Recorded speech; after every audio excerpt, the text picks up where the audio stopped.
Si hubieras vivido a principios del siglo XVIII, podrías haber esperado vivir entre 30 y 35 años. Quizás incluso 40 si hubieras tenido mucha suerte. Pero había un hombre que parecía no envejecer nunca, sin importar cuántas décadas pasaran, mientras la gente a su alrededor se marchitaba. Fue descrito como uno de los mejores conversadores de la historia y podía hablar en profundidad sobre prácticamente cualquier campo, desde la alquimia hasta la filosofía y la historia. Y si le preguntaras cómo aprendió toda esa información, simplemente te diría que él estaba allí cuando sucedió. Este hombre, más conocido como el Conde de Saint-Germain, ha vivido más de 500 años. Y hay pruebas de que podría estar vivo incluso hasta el día de hoy, viviendo entre nosotros. Esta es la extraña historia real del hombre inmortal. Esta es la historia del misterioso Conde de Saint-Germain. A diferencia de muchos otros casos que hemos tratado en este canal, el Conde de Saint-Germain es mucho más misterioso, considerando que tenemos poca o ninguna información sobre su origen, y ni siquiera sabemos cómo era físicamente. La única fuente fiable que tenemos sobre su aspecto es este cuadro que ven ustedes ahora en pantalla, grabado por Nicolas Thomas en 1783. La situación se complica aún más si tenemos en cuenta la cantidad extremadamente alta de alias que utilizó durante sus viajes, lo que ha dado lugar a muchas opiniones contradictorias sobre quién era realmente y su nacionalidad.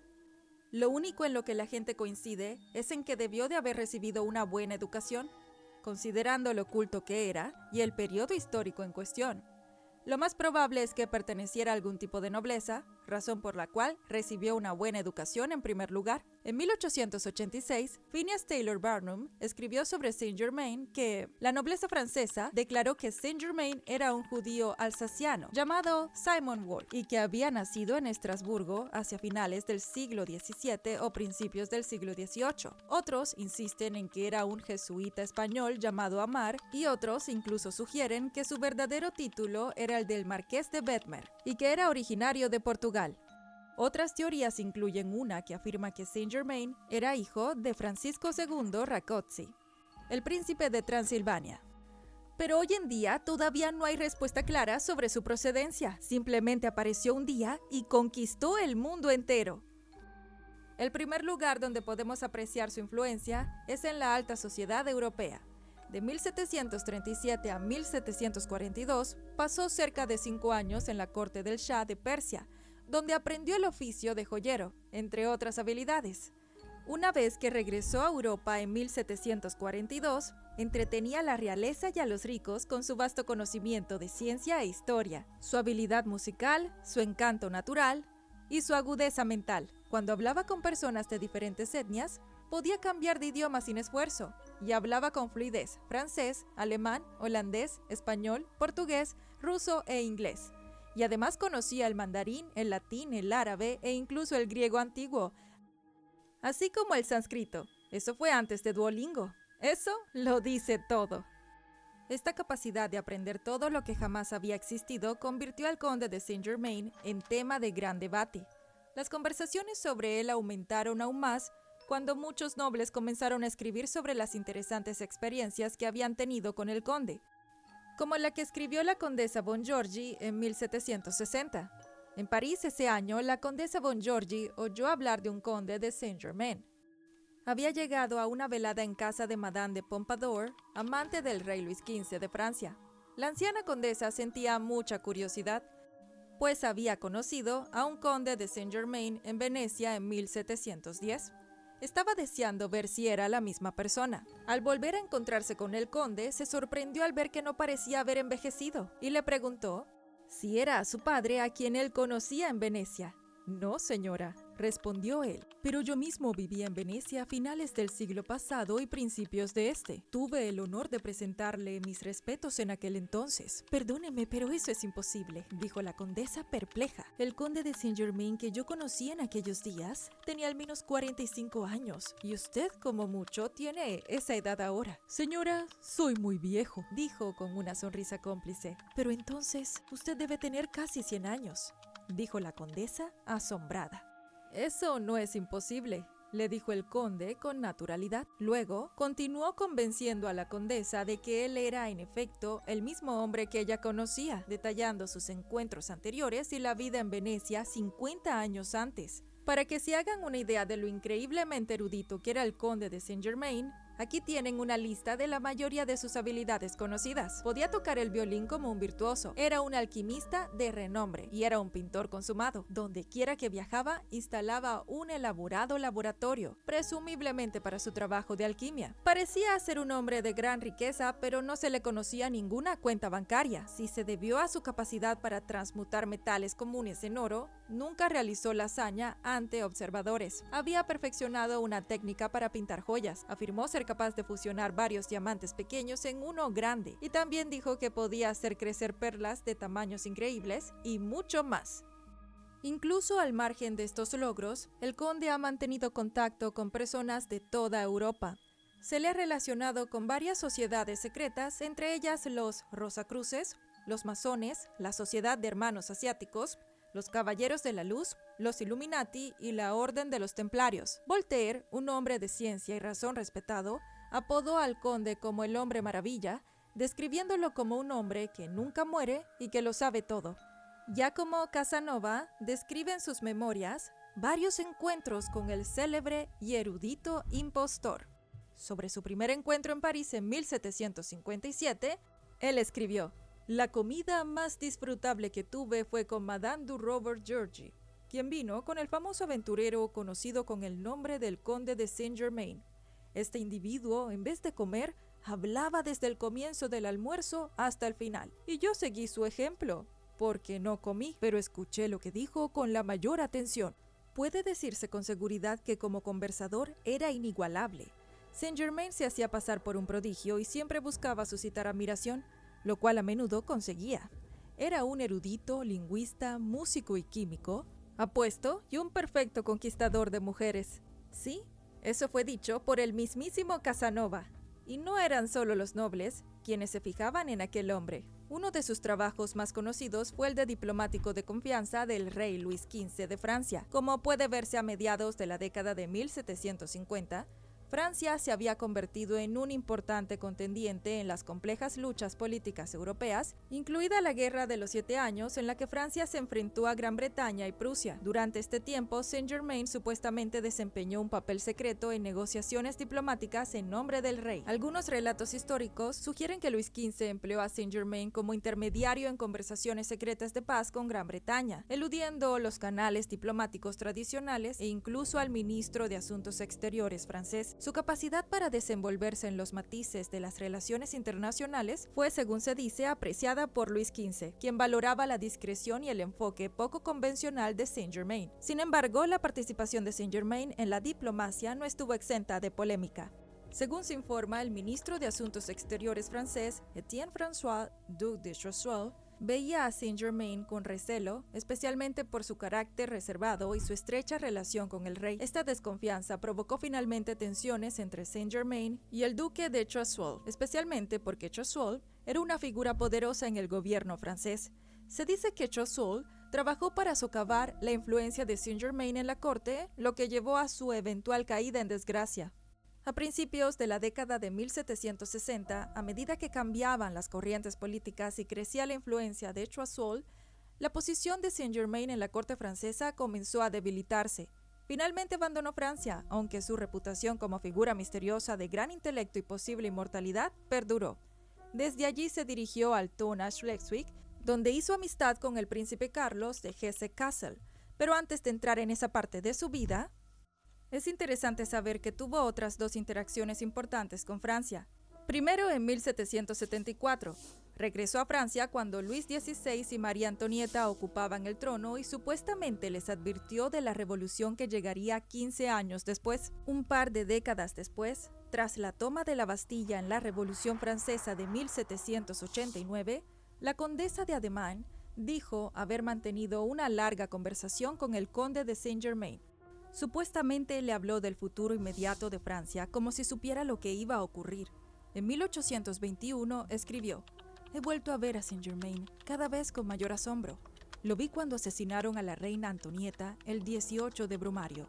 y luego al día siguiente de la muerte del duque de Enghien en enero de 1815, y en la víspera del asesinato del duque de Berry. La última vez que lo vio fue en 1820, y cada vez parecía un hombre de no más de 40 y tantos años. Todo esto le granjeó una reputación increíble, hasta el punto de que era conocido por casi todo el mundo en la alta sociedad francesa. De vuelta en Altona y con el príncipe Carlos de Hesse-Kassel, el conde de Saint-Germain hizo lo que mejor sabía hacer. Le hizo demostraciones de sus habilidades al príncipe Carlos y lo impresionó tanto que le concedieron un enorme laboratorio para llevar a cabo todos y cada uno de los experimentos que le interesaran. Este fue el comienzo de una relación extremadamente beneficiosa tanto para el conde como para el príncipe, y ambos cooperarían no solo en la elaboración de gemas y joyas, sino que también hablarían de su interés compartido en el misticismo. El príncipe Carlos relataría más tarde en una carta que él fue la única persona en quien el conde realmente confió y creía que el conde era hijo de Francisco II Rákóczi. Francisco II Rákóczi fue un noble húngaro y líder de los Rákóczi de la Guerra de Independencia de Hungría contra los Habsburgo. Aunque si esa teoría fuera correcta, el conde tendría que tener casi 90 años para entonces, y parecía que lo era, considerando que si consultamos los registros de la época, encontramos que un hombre llamado conde de Saint-Germain falleció el 27 de febrero de 1784. Fue enterrado el 2 de marzo en Eckernfjörður en una tumba privada, cuyo costo se registró en los libros de contabilidad de la iglesia al día siguiente. A primera vista, podría parecer el final de la historia, pero muchas cosas seguían sin cuadrar. Al hacer un inventario de sus pertenencias, no encontraron literalmente nada de valor. No había piedras preciosas, ni oro, ni siquiera los objetos culturales que solía mostrar a quienes conversaban con él. Lo único que quedó fueron algunas monedas sueltas y toda su ropa. Otro punto a tener en cuenta es que mencioné que el conde visitó a la condesa de Ademart en 1789. Sin embargo, quizás se hayan dado cuenta de que, según lo que sabemos, el conde murió en 1784, y no es que la condesa fuera la única que lo vio. En 1785 fue visto en Alemania con Anton Mesmer, el hipnotista pionero. Algunos incluso afirman que fue Saint-Germain quien le dio a Mesmer las ideas básicas del hipnotismo y el magnetismo personal. Además, los registros oficiales de la masonería muestran que eligieron a Saint-Germain como su representante para una convención en 1785. Desapareció durante algunas décadas, pero en 1821 reapareció en las memorias de Albert Van Damme. Él habló de un hombre que guardaba un asombroso parecido con el conde de Saint-Germain, pero que se hacía llamar Mayor Fraser. Van Damme escribió: él se hacía llamar Mayor Fraser. Vivió solo y nunca se refirió a su familia. Además era pródigo en dinero, aunque el origen de su fortuna seguía siendo un misterio para todos. Poseía un conocimiento maravilloso de todos los países de Europa en todas las épocas. Su memoria era absolutamente increíble y curiosamente a menudo daba a entender a sus oyentes que había adquirido sus conocimientos de otras fuentes, no de los libros. Muchas veces me ha dicho, con una extraña sonrisa, que estaba seguro de haber conocido a Nerón, de haber hablado con Dante, etc. El Mayor Fraser desapareció sin dejar rastro entre 1880 y 1900. El nombre de Saint-Germain volvió a cobrar relevancia cuando miembros de la Sociedad Teosófica, entre ellos la famosa mística Alina Blavatsky, afirmaron que seguía vivo y trabajando por el desarrollo espiritual de Occidente. Incluso existe una supuesta foto auténtica de Blavatsky y Saint-Germain juntos, y en 1897 la famosa cantante francesa Emma Calvet dedicó un retrato autografiado de ella misma a Saint-Germain. La aparición más reciente de un hombre que afirmaba ser Saint-Germain fue en 1972, en París, cuando un hombre llamado Richard Chomfrey anunció ser el legendario conde. Apareció en la televisión francesa y para demostrarlo, aparentemente convirtió plomo en oro en una estufa de camping ante las cámaras. También hay un grupo de personas que básicamente lo veneran entre otras personas, pero para el propósito de este video no vamos a entrar en eso. Comenta abajo si quieres que abordemos este caso también desde su perspectiva. Pero volviendo al caso, incluso después de haber escuchado tanto sobre el conde de Saint-Germain, aún sabemos muy poco sobre él. Así que surge la pregunta, ¿qué ocurría realmente entre bastidores? ¿Es el conde realmente inmortal? En cuanto al conde, hay principalmente dos maneras de interpretar esto. La primera es que asumimos que el príncipe Carlos tenía razón y que el conde es realmente hijo de Francisco II.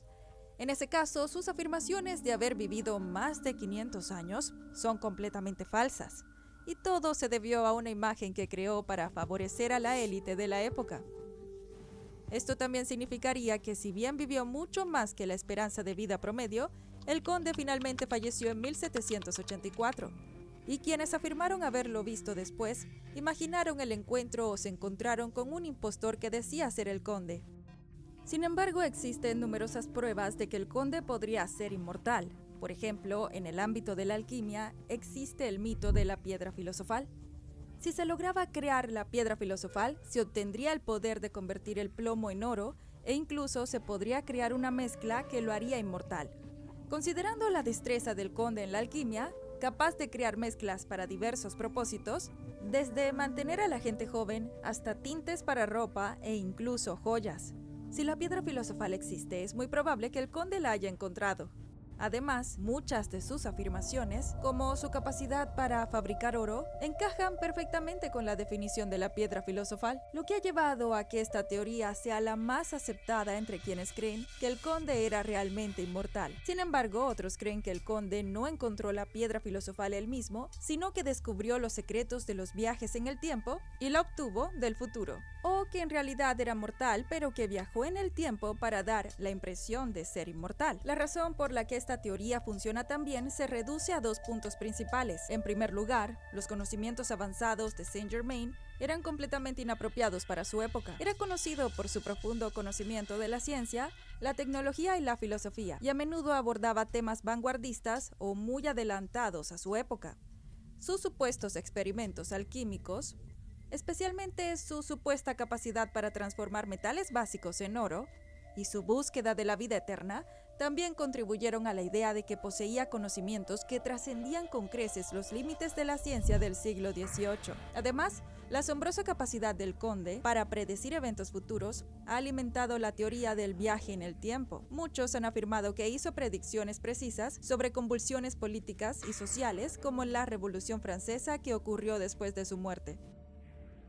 Una tercera teoría intenta responder a la pregunta utilizando la religión. En la Biblia se decía que Cardophilus era un funcionario romano o judío que se burló de Jesús camino a la crucifixión diciéndole, anda más rápido. En respuesta, Cristo supuestamente lo maldijo a vagar por la tierra hasta la segunda venida, convirtiéndolo en una figura inmortal, vagando eternamente por la historia. El vínculo entre Cardophilus y el conde de Saint-Germain surge del misterio que rodea la supuesta inmortalidad de Saint-Germain y su capacidad de reaparecer en diferentes momentos y lugares a lo largo de la historia. Se dice que ambos personajes poseen una profunda sabiduría, un conocimiento secreto y una notable longevidad. Saint-Germain, quien según se dice nunca envejecía y tenía conocimiento de los acontecimientos pasados y futuros, refleja la imagen de Cardophilus, un hombre condenado a vivir indefinidamente. Entonces, ¿existe el conde de Saint-Germain? ¿Es todo cierto? Y si lo es, ¿qué es lo cierto? Antes de que afirmes las teorías, veamos qué nos dice la otra cara de la moneda. Se dice que un comediante llamado Milord Gower comenzó a realizar espectáculos basados en el mito de Saint-Germain durante el siglo XVIII y solía dramatizar las afirmaciones del verdadero conde. Por ejemplo, Gower afirmaba en uno de sus espectáculos que el conde vivía desde la época de Jesús. Mucha gente argumenta que comentarios como este son la razón de tanta confusión sobre el origen del conde. También argumentan que la mayor parte de la información que tenemos sobre sus relatos se basa en anécdotas que tienden a ser exageradas. Y lo hacemos siempre. Tomemos el ejemplo real de Paul Revere, el hombre famoso por gritar, ¡vienen los británicos! Pero la cuestión es que Paul nunca gritó eso. En tal caso, no podía. En primer lugar, el viaje se realizó con el mayor sigilo posible para evitar ser detenido por las patrullas británicas, incluso al transmitir la noticia. Paul probablemente diría la frase menos pegadiza, los regulares están saliendo, y eso se debe, para empezar, a que mucha gente en aquella época seguía siendo británica. Huyeron de Gran Bretaña a Estados Unidos en busca de una vida mejor. Así que, de lo contrario, habría sido un mensaje bastante confuso. Paul Revere tampoco estaba solo. Varios jinetes fueron enviados, por rutas en todas las direcciones desde Boston. También se enviaron otros 2 jinetes con él. De hecho, de los 3, el viaje de Paul fue quizás el menos ilustre. Paul fue rápidamente capturado y detenido por una patrulla británica que le quitó el caballo, obligándolo a cortar su viaje y regresar a Lexington a pie.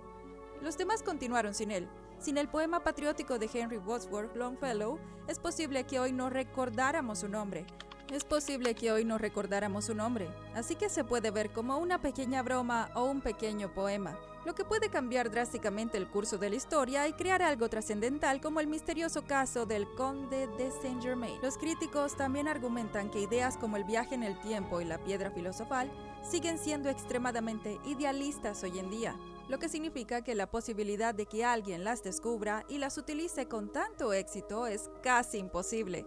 Y al fin y al cabo ambos conceptos siguen siendo ficticios, y no hay ninguna prueba con la que podamos confirmar si el conde realmente podía convertir el plomo en oro o si podía viajar a través del tiempo. En resumen, el conde de Saint-Germain sigue siendo uno de los casos más misteriosos que existen. Apareció de repente, conquistó al mundo entero y luego desapareció de la vista del público con la misma rapidez. Y supongo que eso es lo que hace del conde de Saint-Germain una historia fascinante, el misterio que la rodea. Por un lado, tenemos pruebas de distinguidos hombres y mujeres nobles, incluso reyes y reinas. Pero por otro lado, no tenemos nada. Así que, ¿a quién le creemos? Cuéntanos en los comentarios qué opinas sobre si el conde era realmente inmortal. Y si te gustó el video, haz clic en sobre el viajero en el tiempo que se hizo millonario en cuestión de días y luego desapareció sin dejar rastro.